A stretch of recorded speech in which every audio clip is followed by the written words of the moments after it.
এই যে soya sauce দিই। হ্যাঁ, সয়া সস।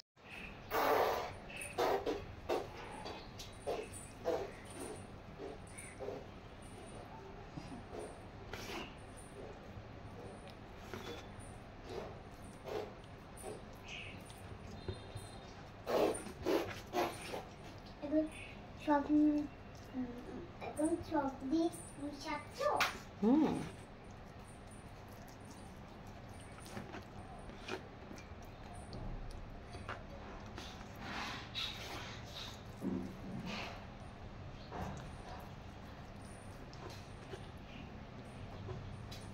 কি করো?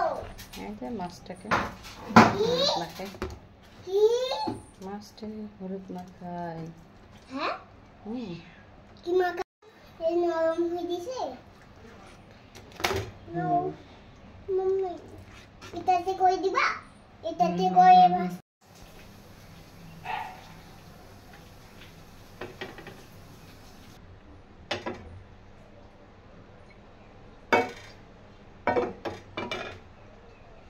পানি দাও, পানি।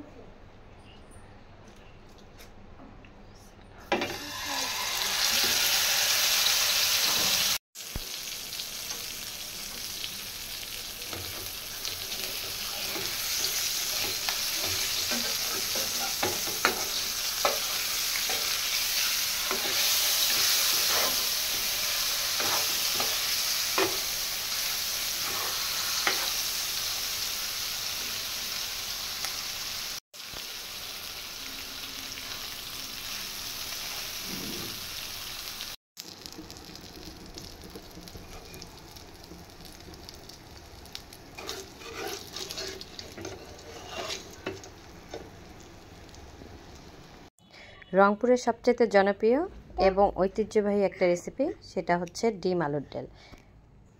এই রেসিপিটা হলে রংপুরের মানুষ আর কিছু লাগে না। আসসালামু আলাইকুম, কেমন আছেন সবাই? আশা করছি সবাই ভালো আছেন। এখানে ডিম আলু আমি খুব ভালো করে ধুয়ে প্রেসারে 1 সিটি দিয়ে সেদ্ধ করে নিছি। সেদ্ধ হওয়াতে একটা ডিমের খোসা খুলে গেছে সুন্দরভাবে। আর একটা সিটি দিয়ে নিলে আলু এবং ডিম খুব ভালোভাবে সেদ্ধ হয়। আমি সবসময় প্রেসারে সেদ্ধ করি, এতে আমার গ্যাস সাশ্রয় এবং তাড়াতাড়ি সিদ্ধ হয়। যাই হোক, কথা বলতে বলতে আমার এখানে আলুগুলো আমি একটু ম্যাশ করে নিব, আর ডিম হলুদ দিয়ে একটু লবণ একটু হলুদ দিয়ে তেলে ভেজে নেব। একটু ভালো করে কড়া করে ভাজি নিলে ওটা কিন্তু খেতে ভালো লাগে, আর ডিম আলুর ডালের সঙ্গে আর কি। তো যাই হোক, আমার এখানে একটু কড়া করে ভাজবো, এর জন্য একটু সময় লাগতেছে। খুবই ইজি রেসিপি, কোনো ঝামেলা নাই। মানে আমাদের রংপুরের মানুষের এই রেসিপিটা মানে সপ্তাহে অন্তপক্ষে মনে হয় 2বারই খায়, বা মাসে কয়বার যে খায়, মানে ওদের অনেক পছন্দের এই রেসিপি রংপুরের মানুষের। খুবই, আর খেতেও কিন্তু খুব মজা। আর আলুর কথা কি বলবো, যে তরকারি দেন না কেন আলুর কিন্তু স্বাদ অন্যরকম। আলু নিজে একটা সুস্বাদু সবজি। তো যাই হোক, এখানে আমি কথা বলতে বলতে ডিম তুলে নিছি এবং মশলা কষিয়ে আলু যে ম্যাশ করে নিছি। মানে আমি একটু আধা ভাঙা করি, অনেকে একদম মিহি করে। তো আমি এখানে ভালো করে কষায় টষায় নিলাম, তারপর ডিম দিয়ে দিলাম। আচ্ছা, অনেকে জিজ্ঞাসা করতে পারে কী কী মশলা। আসলে আমরা মাংসের যে গরু মাংস রান্না করতে যে যে মশলা দিই, আদা রসুন, তারপর হচ্ছে গরম মশলা, তারপর হচ্ছে জিরা ধনিয়া, এগুলো সব পরিমাণ মতো দিবেন। মানে যতটুকু ডিম আলুর ডাল বানাবেন সেই অনুযায়ী আপনাদেরকে দিতে হবে।